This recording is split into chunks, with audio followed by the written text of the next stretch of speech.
وسیع ہے. ہاں، اس نے اپنے بندوں کو حاجت مند پیدا کیا اور ان کی حاجت پورا کرنا اپنے ذمے لیا. تمہاری حاجت کو ہم پورا کریں گے، ہم سے مانگا کرو. اس لیے دعا مانگنے کا حکم ہے اور قبول کرنے کا وعدہ ہے. دونوں باتیں. دعا مانگنے کا حکم بھی دیا ہے، ادعونی، مجھے پکارو، مجھ سے مانگو، استجب لکم، میں تمہاری درخواست قبول کیا کروں گا. تو دعا مانگنے کا حکم ملا ہے اور قبول کرنے کا وعدہ بھی بتایا کہ میں تمہاری دعا درخواست قبول کروں گا. مانگا کرو اللہ سے. دعا کی حیثیت دو ہے. ایک حیثیت دعا کی یہ ہے کہ ہماری حاجت ہے، مانگیں گے. دوسری حیثیت دعا کی یہ ہے کہ دعا اللہ کی عبادت ہے، جیسے نماز عبادت ہے، زکوٰۃ عبادت ہے، روزہ عبادت ہے. ایسے دعا کیا ہے؟ دعا اللہ کی عبادت ہے. اس لیے غیر خدا سے دعا مانگنے کی اجازت نہیں ہے. غیر خدا سے دعا مانگنا شرک ہے. عبادت صرف اللہ ہی کی ہوگی. لا نعبد الا اللہ، کسی کی عبادت ہم نہیں کریں گے سوائے اللہ کی. تو دعا کی ایک حیثیت حاجت بھی ہے، دعا کی ایک حیثیت عبادت بھی ہے. اس لیے دعا مانگنے سے حاجتیں بھی پوری ہوگی اور دعا مانگنے کا ثواب بھی ملے گا، کیونکہ عبادت قرار دیا ہے اس کو. جب اس کو عبادت قرار دیا ہے تو اس کا ثواب ہوگا. اس لیے دعاؤں کا ثواب ملتا ہے. دنیا میں جن دعاؤں کا قبول ہونا ظاہر نہیں ہوا تو وہ دعائیں محفوظ ہوتی ہے. وہ یہ نہیں سمجھے کہ ہماری دعا رد ہوتی ہے. نہیں، مسلمان کی دعا رد نہیں ہوتی، بلکہ دعا مقبول ہوتی ہے اور محفوظ بھی ہوتی ہے. مقبول بھی ہوتی ہے، محفوظ بھی ہوتی ہے. جب مقبول ہو جاتی ہے تو اس کا اثر ظاہر ہو جاتا ہے، جو مانگا تھا مل گیا. بعض دفعہ اس کا اثر ظاہر نہیں ہوتا، یہ مانگا تھا نہیں ملا، تو یہ نہیں کہ وہ دعا ردی میں ڈالی گئی ہے، وہ درخواست ردی میں ہے کہ نہ، وہ محفوظ ہے. اس کو اوپر حفاظت سے رکھتے ہیں فرشتوں. جب حساب کتاب کا دن ہوگا تو حساب کتاب کے دن میں جس طرح اور اعمال آئیں گے، دعا بھی ہوگی، وہ بھی نکالیں گے. تمہارا دعا کا پرچہ پھر نکالا. کیا آپ نے دعا مانگی تھی فلاں وقت میں؟ کہ ہاں. تو کچھ ملا تھا کہ نہ، نہیں ملا. کہ یہ لو، کچھ دعا کے بدلے میں یہ لو. اور آخرت میں جو چیز مل جائے گی وہ ہمیشہ ہمیشہ کے لیے ملے گی. دنیا میں آپ نے کوئی چیز مانگی وہ تو دنیا کے اعتبار سے ملے گی، ہمیشہ کے لیے نہیں ملے گی. دنیا ہمیشہ کے لیے ہے ہی نہیں. تو اللہ کہے کہ یہ لو دعا، تمہاری دعا ہمارے ہاں محفوظ ہے، ہم نے دنیا میں تمہیں دیا نہیں تھا، یہ لو. تو وہ یہ تمنا کرے گا کہ ساری دعاؤں کا بدلہ یہاں مل جاتا تو اچھا، تو یہاں ہمیشہ ہمیشہ کے لیے ملتا. تو اس لیے کوئی آدمی یہ نہ سوچے کہ میری دعا قبول نہیں ہوتی. مومن کی دعا اس کے ایمان کی برکت سے قبول ہوتی ہے. اس طرح اس کی عبادت قبول ہوتی ہے، اس کی دعا بھی قبول ہوتی ہے. اس کا ایمان بھی قبول ہے، اس کی عبادت بھی قبول ہے، اس کی دعا بھی قبول ہے. ہاں، یہ ہوتا ہے کہ دعا کی قبولیت کے آثار کبھی دیر سے ظاہر ہوتے ہیں، کبھی جلدی ظاہر ہوتے ہیں، کبھی دنیا میں ظاہر ہوتے ہیں، کبھی ورنہ آخرت میں تو ہے ہی ہے، وہ اللہ دے رہے ہیں. اس لیے دعا مانگنا چاہیے اور مانگتے رہنا چاہیے. حدیثوں میں ہے کہ بندے کی دعا قبول ہوتی رہتی ہے جب تک کہ یوں نہ کہے کہ میں نے دعا مانگی لیکن قبول نہیں ہوئی. 8:20 جب تک یہ نہ کہے وہاں تک اس کی دعا قبول ہوتی رہتی. اس لیے اپنے آپ کو حفاظت میں رکھے کہ ایسا نہ کہے کہ میری دعا قبول نہیں ہوئی. تو کس نے خبر دی کہ قبول نہیں ہوئی؟ قبول ہونا نہ ہونا یہ تو غیب کی بات ہے. غیب کی بات نبی بتاتی ہے، نبی کے علاوہ کسی کو غیب کی خبر نہیں ہوتی. وہ نبی کو بھی اللہ خبر دے تو ان کو خبر ہوتی ہے، نہیں تو نہیں ہوتی. تو غیب کی بات کا جاننے والا تو اس اللہ ہے. قبول ہوئی نہیں ہوئی ہے تو اللہ کے سوا کوئی بھی نہیں جانتا. ہاں ہم سے وعدہ ہوا ہے کہ تمہاری دعائیں قبول ہوگی. تو دعا محفوظ بھی ہوتی ہے اور مقبول بھی ہوتی ہے. دعا جو ہے بلاؤں کے مصیبتوں کے ٹلنے کا ذریعہ ہے. کہ دعائیں آسمان پر جاتی ہے اور بلائیں آسمان سے نیچے آتی ہیں. تو دعا ان بلاؤں کو جو آسمانوں سے چلی ہے زمین پر آنے نہیں دیتی بلکہ وہ اس کو روک لیتی ہے. اس لیے کہتے ہیں کہ دعاؤں سے بلائیں ٹلتی ہے، بلائیں رک جاتی ہیں. اپنی بلاؤں کا مقابلہ دعاؤں سے کرو. دعا مومن کا ہتھیار ہے. وہ ہتھیار کا یہ معنی ہے دعا سے بلائیں آئے گی تو تم کو ایک ہتھیار دیا ہے ان بلاؤں کے دفع کرنے کا. تو بلا کہ بلاؤں کے رک جانے کا ذریعہ کہ وہ بھی دعائیں اس لیے کہ دعائیں مانگا کرو. دعا مانگنے والا مومن ہوتا ہے، مخلص ہوتا ہے، اپنے اللہ پر اس کی نگاہ ہوتی ہے اور کسی پر نظر نہیں ہوتی.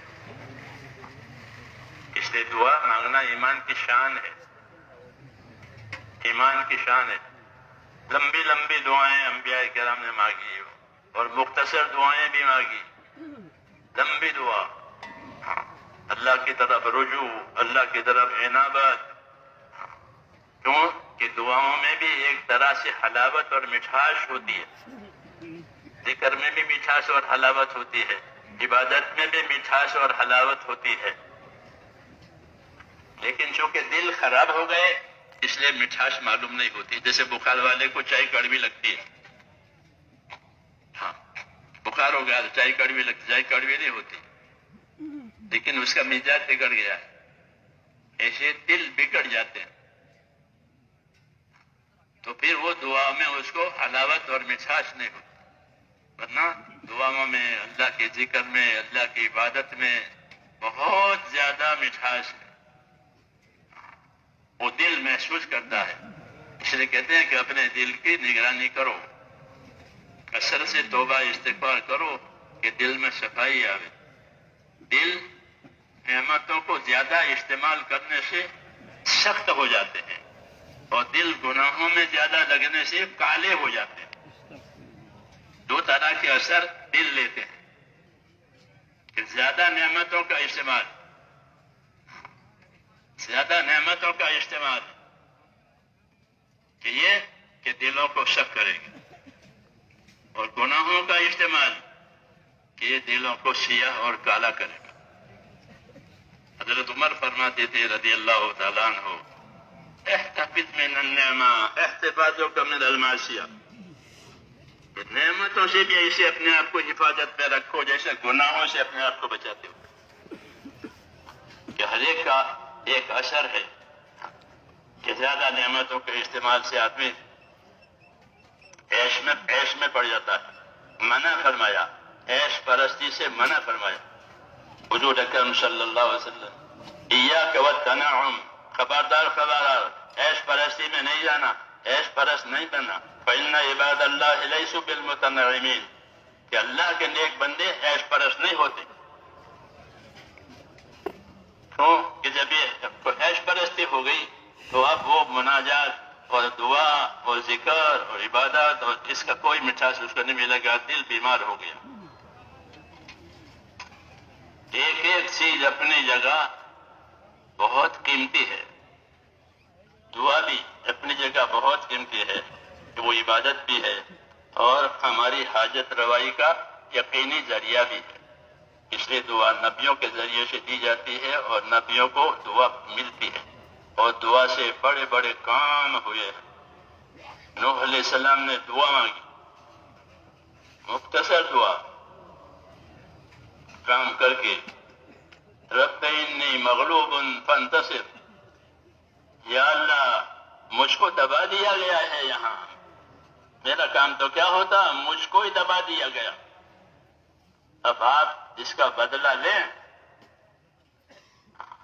بس مختصر دعا. اب وہ دعا نے اپنا کام کیا. آسمان سے پانی برسنا شروع ہوا،